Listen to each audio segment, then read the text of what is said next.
क्या हो गया? जब जब मुझे बुरा नहीं लगा, मैंने महसूस नहीं किया, तो तुम क्यों परेशान हो रही? ऐसी औलाद से तो आपा मैं बेऔलाद ही होती तो अच्छा था। कैसी बातें कर रही हो तुम? फजूल की बातें कर रही हो। मुझे एक बात बताओ, पहले तो ऐसी नहीं थी ना ये?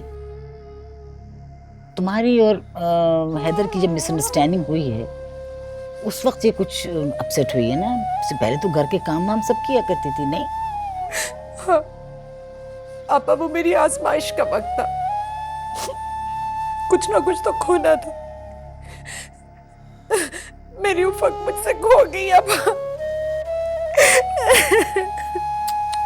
नहीं, रोना बिल्कुल नहीं है। नहीं नहीं नहीं नहीं नहीं, बिल्कुल नहीं रोना। लेकिन आपा, मैं आपको इस तरह से जाने नहीं दूंगी।